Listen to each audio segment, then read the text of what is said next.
5 aliments néfastes qui détruisent votre peau, qui vous fait vieillir plus que votre âge et qui rend inefficaces les multiples routines ou les multiples produits que vous utilisez dans l'optique d'améliorer l'aspect et la beauté de votre peau. Découvrez les 5 aliments remis en cause en exclusivité sur Nutrition TV.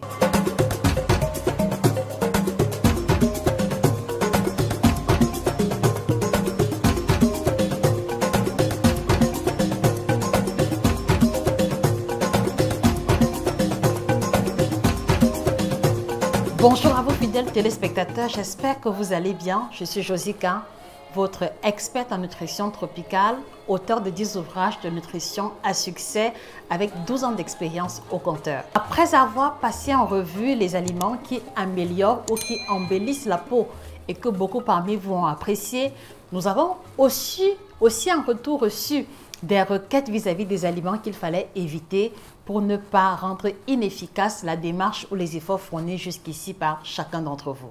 Et c'est la raison pour laquelle on a pris l'initiative ce matin de vous mettre en avant les aliments en question. Je voudrais par conséquent vous inviter à effectuer un partage massif de la vidéo dans les groupes, dans les plateformes où on fait l'apologie de la beauté africaine, dans les groupes ou les plateformes où on partage des routines beauté. Je suis certaine que ceci pourra ajouter de la valeur à ces personnes qui recherchent de l'éclat ou la santé de leur peau. Le premier aliment qui va détruire votre peau, qui va la rendre terne ou qui va accélérer le vieillissement et la survenue des rides, les amis, il va s'agir du sucre. Il va s'agir des aliments raffinés. Il va s'agir de tout aliment dont l'ingrédient numéro 1 est le sucre. Et ceci indique que il va falloir désormais pour chacun d'entre vous de faire attention au niveau de la liste d'ingrédients des produits que vous achetez. Donc, un exemple banal, si je vous parle du Nesquik ou si je vous parle des poudres chocolatées, vous pourrez avoir tendance à vous dire qu'il y a du chocolat à l'intérieur et pourtant, l'ingrédient numéro 1, c'est le sucre. Comprenez bien que lorsqu'on met en évidence le sucre, ce n'est pas que le sucre blanc en morceaux que l'on utilise dans la tasse de café ou dans la pâtisserie, mais c'est tout aliment dont l'ingrédient numéro 1 va avoir le sucre et je veux vraiment vous encourager à faire attention en lisant les ingrédients désormais. Quand on parle des aliments sucrés, ça suppose également les boissons gazeuses, ça suppose les bonbons, ça suppose le chocolat au lait. L'ingrédient numéro 1, c'est le sucre. Ça suppose le caramel, ça suppose tous ces produits où on va avoir plus de sucre qu'autre chose. Et le souci qui va se poser, c'est que malheureusement, la consommation des aliments trop sucrés ou des aliments transformés ou du sucre tout court, ils ont un index glycémique très élevé. Donc, ils vont conduire à une élévation rapide du niveau de sucre sanguin et chaque fois que le niveau de sucre sanguin va être élevé, on va assister à une production beaucoup trop élevée du sébum. Et lorsque le sébum est produit en excès, vous connaissez la suite, on a un visage trop luisant, mais on peut aussi développer des comédons qui vont se retrouver, voilà, qui pourraient boucher les pores et donner lieu à de l'acné ou à des boutons. Alors, je voudrais vous demander, les amis, vous consommez les aliments sucrés à quelle fréquence hebdomadaire? Parce qu'il ne faudrait pas que vous ayez l'impression que votre cas de peau est à part ou alors qu'il n'est pas concerné par les aliments mis en avant. La deuxième catégorie d'aliments problématiques pour la peau, c'est le lait, mais c'est beaucoup plus et de façon plus large les produits laitiers, le fromage, le yaourt, la crème glacée, tout produit qui va utiliser en quantité quand même assez importante les produits laitiers ou les dérivés vont être problématiques. Ça suppose également que les plats à base de la crème fraîche, les spaghettis carbonara, la sauce crème fraîche, d'accord, peut également être la raison pour laquelle vous avez des problèmes de peau. Permettez-moi d'expliquer, s'il vous plaît. Alors, le souci avec les produits laitiers, c'est que la majeure partie provient de l'élevage intensif des vaches qui, pendant leur élevage, ont reçu des injections élevées d'hormones et également des injections élevées d'antibiotiques. Mais sauf que à la fin de la production du lait ou des produits laitiers, ces produits, ces hormones-là ne sont pas retirées, donc elles vont se retrouver à l'intérieur des produits laitiers qui, une fois dans l'organisme humain, vont générer de l'inflammation et on va assister à une poussée d'acné, particulièrement chez ceux qui sont très sensibles. Donc, la question que je vous pose, à quelle fréquence consommez-vous le lait et les produits laitiers de façon hebdomadaire? Merci une fois de plus de faire une introspection et d'essayer de comprendre par vous-même la raison qui peut justifier l'état actuel de votre peau. Et donc l'alternative ici serait de pouvoir se rabattre sur les laits végétaux qui, à l'opposé des laits de vache, ne vont pas avoir la dose élevée d'hormones et ne vont pas induire l'inflammation et la production élevée de sébum qui donne lieu à l'acné, qui donne lieu aux boutons ou alors à l'inflammation cutanée. Donc, vivement que vous puissiez intégrer dans votre routine le lait d'avoine, le lait de cajou, le lait de soja ou toute autre forme de lait d'origine végétale ou même le lait à base de graines de courge qui va contenir le zinc et vous le savez, le zinc est une substance très importante qui permet de prévenir la survenue de l'acné. Donc, on met de côté, on réduit la fréquence de consommation des produits laitiers pour optimiser celle des laits ou des produits à base de plantes. Troisième aliment, et j'espère que je ne vais pas me faire des ennemis, le troisième aliment, c'est le chocolat.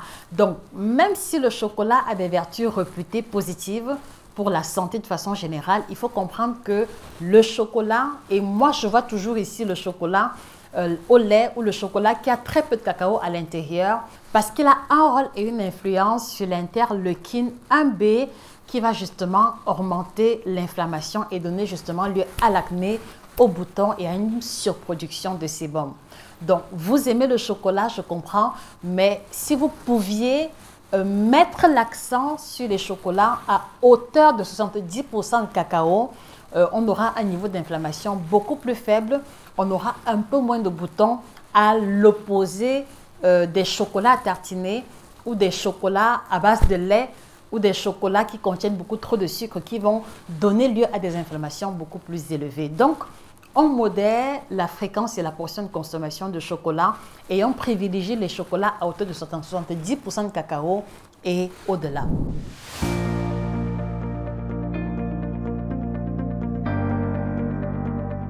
Quatrième catégorie, on va avoir les viandes grasses, les côtelettes de porc, les chines de porc, les chines de bœuf. Toutes ces viandes-là qui vont contenir beaucoup trop de matières grasses vont avoir une influence négative sur la qualité de la peau. Et je vais surtout mettre l'accent ici sur tout ce qui est steak, sur tout ce qui est viande grillée, parce qu'on va assister ici à des produits de glycation avancée. Alors, le fait de cuire de la viande au charbon ou de la faire braiser comme on le fait de façon traditionnelle va augmenter le niveau de glycation qui n'est pas intéressant pour la santé parce que ceci va apporter également beaucoup de radicaux libres. Et vous le savez, radicaux libres rime avec apparition de rides, radicaux libres rime également avec vieillissement accéléré des cellules et ensuite de la peau. Donc, je voudrais vous encourager également à vous dire que de la même manière que la côtelette de porc contient cette couche de gras que vous pouvez voir, comprenez bien que si vous la consommez de cette manière, vous allez également approvisionner votre corps en excès de gras qui, à défaut d'être éliminé complètement par la digestion, trouvera d'autres moyens de sortie à travers la peau. Donc, on aura une surproduction de sébum et par la suite des boutons ou des comédons si on n'a pas une routine rigoureuse ou si on n'utilise pas les produits adéquats. Donc, essayez autant que possible à privilégier les parties les moins grasses de la viande, telles que le filet, le faux filet, et essayez également de mettre davantage l'accent sur la consommation des parties inattendues ou des parties moins nobles de la viande, telles que le foie, telles que les rognons, telles que la peau, puisque vous le savez, la peau de bœuf participe de l'amélioration de l'élasticité de la peau. En tout cas, donnez une part belle à toutes ces parties de viande qui vont contenir le moins de matière grasse possible pour pouvoir tirer profit des protéines que vous recherchez certainement en les consommant sans accumuler en vous l'excès de gras inutile qui, au-delà de la prise de poids, qui, au-delà des maladies cardiovasculaires, donnera également lieu à un aspect pas intéressant de votre peau. On a aussi la consommation élevée de sel, les biscuits apéritifs, les plats trop salés, les cubes, les bouillons. En tout cas, retenez également que la consommation des aliments trop salés est le mauvais ami de votre peau parce qu'il va créer un assèchement de la peau. Vous allez avoir une peau qui a un aspect très sec. Vous allez utiliser des crèmes hydratantes de 24 heures, hydratantes 48 heures, mais sans comprendre comment la peau reste toujours sèche. Si vous faites l'expérience de ce cas de figure, est-ce que vous ne consommez pas trop de sel? Est-ce que vous buvez très peu d'eau? Parce que si vous consommez les aliments trop salés et qu'en retour, vous ne buvez pas assez d'eau, on va assister à un assèchement prononcé qui fera que tout traitement superficiel sera définitivement inefficace. Donc, conclusion, on fait l'effort de manger le sel modérément et on augmente le volume et la fréquence de consommation d'eau pour qu'on assiste à une forme d'équilibre qui va rendre efficace ou qui va permettre d'exprimer pleinement le pouvoir ou la force hydratante des produits et des cosmétiques que nous utilisons. Et dernière catégorie, vous avez tout ce qui est produits gras. Je vais surtout voir ici la viennoiserie, la pâtisserie, les biscuits, chocolat, tous ces produits-là dans lesquels on va utiliser beaucoup de beurre, beaucoup de margarine et du sucre associé. Donc, vous comprenez que ce n'est pas une combinaison idéale pour une peau adéquate parce que le sucre, on l'a vu déjà, va accélérer le vieillissement et l'excès de gras va stimuler une surproduction de sébum et va donner lieu également à de l'acné. Et la farine blanche, vous le savez, c'est un aliment dévitalisant. Donc, vous voyez que c'est un cocktail explosif de 3 éléments qui sont problématiques lorsqu'on veut avoir une peau de qualité optimale. Rendu à ce stade, quelle est votre fréquence de consommation des produits raffinés tels que le pain blanc, la farine blanche, le riz blanc? Quelle est votre fréquence de consommation de beurre, de margarine, de tous ces produits trop gras? Et quelle est votre fréquence de consommation des aliments trop sucrés? Vous allez vous rendre compte que si vous poussez la réflexion plus loin, il est possible qu'il s'agisse des aliments que vous consommez au quotidien, depuis l'âge de 10 ans, depuis l'âge de 20 ans. Et donc, quelque part, si vous avez du mal à comprendre la raison de l'état de votre peau, peut-être que la réponse se trouve dans ce que vous ingérez.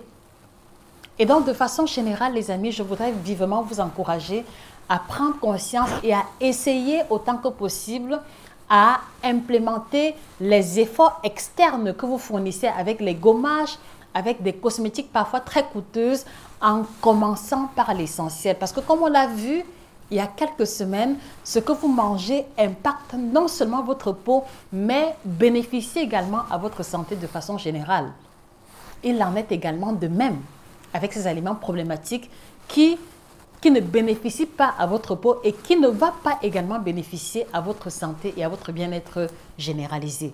Qu'il me soit permis de vous encourager à vous procurer ces 2 ouvrages, 7 aliments à bannir de votre alimentation qui vous présentent les autres groupes alimentaires problématiques pour la santé et donc la communauté africaine consomme à une dose assez élevée et ainsi que Équilibre alimentaire à l'africaine qui vous permettra de faire les choix alimentaires stratégiques sans vous ruiner et tout en mangeant sainement et surtout sans frustration.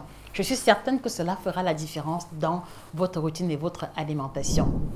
Et je voudrais vous encourager, les amis, à me dire en commentaire de tous les 5 groupes alimentaires listés, voilà, quel est le groupe alimentaire que vous reconnaissez consommer de façon beaucoup trop élevée. Je serais heureuse de vous lire en commentaire et peut-être vous produire du contenu en direction si c'est véritablement une problématique générale. Donc, merci également de vous rappeler que la formation en nutrition tropicale commence dans quelques semaines. Vous avez les modalités pour pouvoir vous inscrire. Voilà, et avant qu'on ne se sépare, je ne vous présente plus le très célèbre Kit Detox Bio by Josica, une boisson antioxydante qui fait partie de ma routine et qui est l'une des raisons pour lesquelles je réussis à garder le poids stable et à avoir une santé optimale et avec l'énergie qui va avec sans fournir trop d'efforts. Je vous invite à vous le procurer pour faire l'expérience de la différence à votre santé. Merci de vous procurer le reste de la collection d'ouvrages. Merci pour votre attention. Et on se dit, les amis, qu'on va mettre en pratique les conseils prodigués. Et j'espère, je souhaite pouvoir lire vos feedbacks au bout de 3-4 semaines de changement alimentaire. J'espère que votre peau se portera mieux. Merci pour votre attention. Excellente journée à vous et que le bien-être vous accompagne définitivement. Au revoir.